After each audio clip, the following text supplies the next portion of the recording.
What's up, everybody? Your boy Marvin IV here with another Great American Survival. And in today's video, we're talking all about the Pelican Getaway 110 kayak. This thing's got the new and improved HDII drive. Super cool, and it's not only that, it's budget friendly. This is probably one of the cheaper pedal drive kayaks on the market, and I tried one out about, I don't know, sometime last summer. Really enjoyed it. So since my wife had her rotator cuff replaced, I decided I was going to pick her one up. So if you're as excited as we are, or you're looking at trying one of these out, you should stick with us. We'll tell you all about it.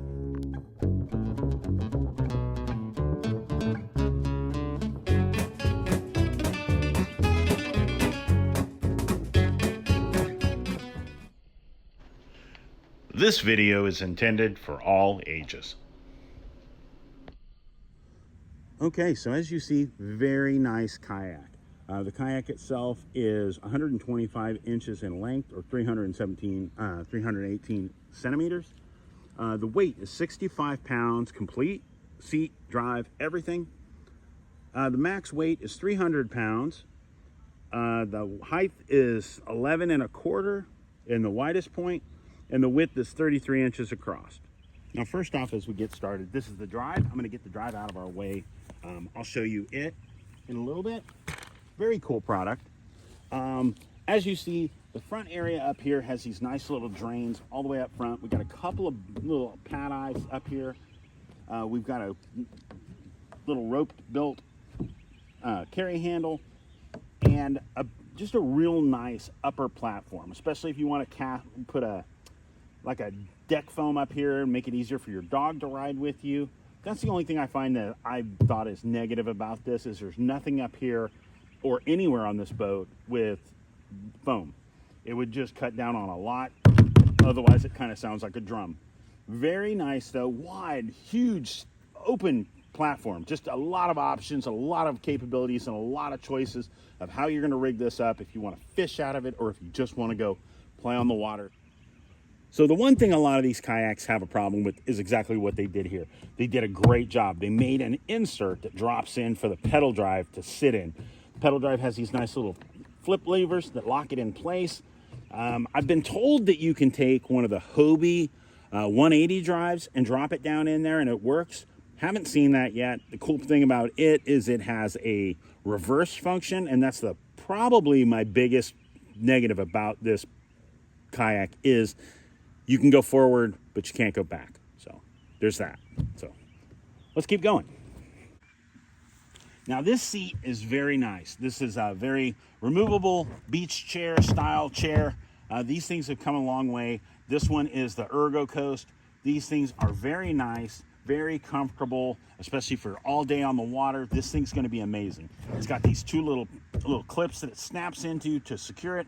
They've got a nice little bevel right here that notches out. We got scupper holes right here underneath it. Water bottle holders on both sides. Now one of the other cool things about this kayak is, as you see here, this is the rudder control. It goes like that. Mine's tied down in the back, so that won't really do anything. This is going to go over the back and hold the chair down. The rudder control is removable. You can move it on either side, and then there's a paddle clip that you install on here for your paddle. Do not go out in a pedal drive kayak without a paddle. It'll end badly, because there's not a pedal drive on the market that hasn't failed somebody. Don't be that guy. I've had to pull people back with their Hobies in my old town because they didn't bring a paddle, because they thought since they had a pedal drive they didn't need it. So, as you see, that could be a big mistake. Now I like this. The channels are all wide open, all funneling your water out. So say you do flip it, all you got to do is flip it back over. All that water is going to drain out, and it's just going to make this kayak super, super enjoyable. Sit inside kayaks turn into bathtubs when they flip, but sit on tops like this, big open platforms. When you flip it back over, water's going to go out through these holes, and then it's going to funnel off the boat in every direction you can think of. All these different places are all designed for it to funnel water away and off the boat, so it's not so heavy and you don't take a chance of sinking. Now, one thing I didn't mention, and I should have, these right here are nice. These are big old carry rails. They also are Yak Attack friendly. Most gear tracks, Scotty, all that stuff is all going to be able to mount on here. That's how this little paddle holder is mounted, with just one of the little paddle clips. That thing goes down in there, but a big wide handle all the way across, allowing multiple access points for easy carrying. Plus lots of access points to hang stuff, like I said, or you can change the rudder. You can put it on either side if you're left or right-handed. All right, cool. So this is the rear tank well. This is what they call their stern storage. We've got another scupper hole back here. We've got our bungee. Allows you to carry a fishing crate or your tackle box, you know, a fishing crate, a cooler, or just a dry bag. I carry a throw bag, which is all my emergency stuff. It's got a first aid kit, a throw rope, a pair of swim goggles in case I lose something and I try to go after it. Because it's not like in the movies. If you go trying to find something at the bottom, you better have goggles or you're not going to find it. So if I lose a fishing rod or anything like that, plus I keep a change of clothes, shorts, and a shirt. I'm not really worried about my shoes. In colder weather, I might have more clothes in that bag, but throw it in a dry bag, throw it back here out of the way, works great. Otherwise, you can put your cooler back here, dry box, Yak Attack, black pack, whatever you need, especially if you're going to be fishing out of it. Just a lot of great options, big open area. Next, we're going to go back here to the rudder. All right, so this is something that is really nice. It doesn't have a deployable. It's got a little tie down to hold your rudder down. You're just gonna flip it over with your hand. It's got a bungee that kind of makes it want to shoot back. And then you're gonna use your steering up there to control it. You've got a drain plug over here. And on the bottom, which I'll show you here in a minute when I flip this thing over, there is a pair of handles on the bottom for when you're carrying it if it's loaded down. Makes it easier to stabilize it. When you're carrying it like this, as you see, as opposed to carrying it down here, which you don't want to ever do. Don't ever pick it up by the rudder assembly. You can just cause cracks down in here that'll let water in. I've never heard of anything happening like that, but better safe than sorry, guys. Better safe than sorry. Let's flip it over.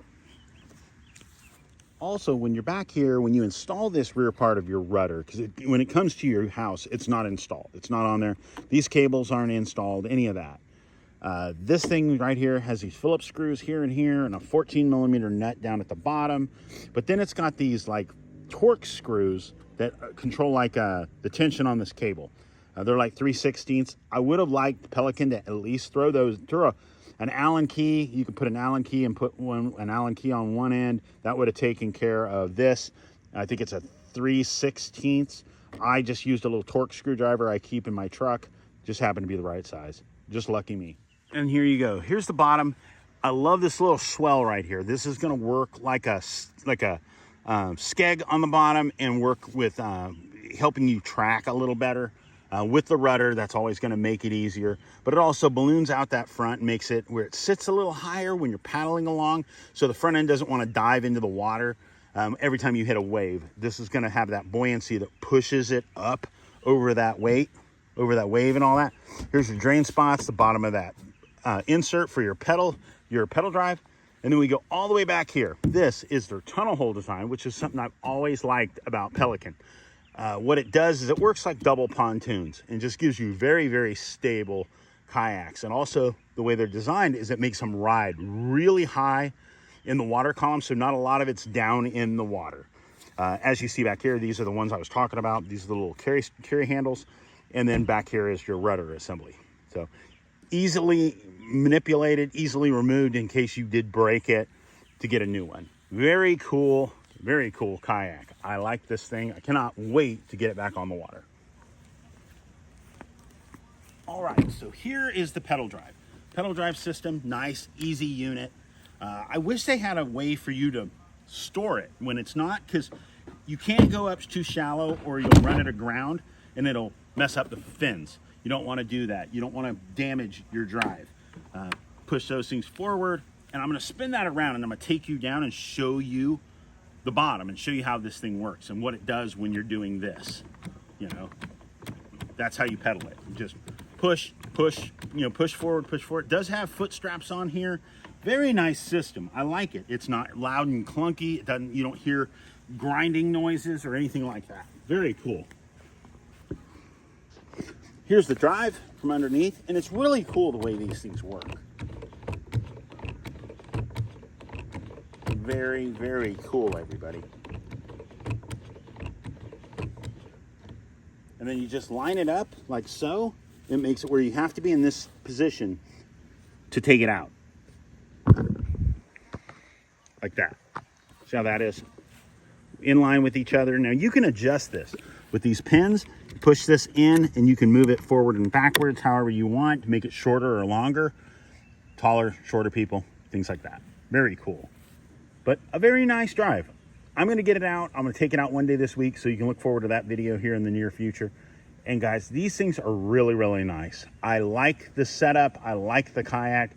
Kayak, especially if you can find it somewhere, like when I bought mine from REI. REI does their little co-op thing where you get a 10% kickback at the end of the year. Buying a $1,200 kayak, that's a huge way to get some money back. You got to love that. So use that as your advantage. Also, places like Bass Pro Shop and Cabela's, they do 10% on Tuesdays for members, and then they also do military discounts. So whether you're buying this kayak or another one, pay attention to sales like that in ways people give good discounts for everybody. So as you can see, a very, very cool platform. Lots of options, lots of different ways. Bungees up front, gear tracks along this thing, some rod holders back here if you want. Lots of different choices. The drive is really easy to put in and take out. Let's see if I can keep from knocking my camera over. All you gotta do is drop it in like that, and that's it. Flip those little knobs forward and you're good. You've got places to store just about everything. I did see a very cool video by a guy named Marty Zoffinger. He made a casting platform that went across the top of his. Super cool. I mean, just the idea of it, being able to sit up on it, like I know Vibe Kayaks has one of those that they do now. They make the platform for their kayak line. Very, very cool. I like it. I'm very excited about the options of what I can do to this to make it very paddle friendly. So that's what we want. As you see, if you have any questions, shoot them down below. If you've tried one and you had anything negative with yours, please shoot them down below and tell us about it. Share them with the community. That way we all learn from that mistake, not your mistake, their mistake. Because generally it's not something you did wrong, except for maybe the drive. You can run it aground and mess it up. But we think it's cool. I'm excited. My wife likes it so far. We have put it in the water and she liked it. But it's a little different, but it's very cool. Easy to lay out, get your sun, have fun. For those of you that just want to relax and have a good time and see nature. So God bless each and every one of you. I hope you enjoyed this video. If you do, check out the links below. Like I said, there's lots of great places where you can pick these up and save yourself a couple dollars. So God bless each and every one of you. Come back and see us soon. We'll put some playlists down below so you can go see some of our other videos. And guys, hope you're having a wonderful 4th of July. God bless each and every one of you. We'll see you soon.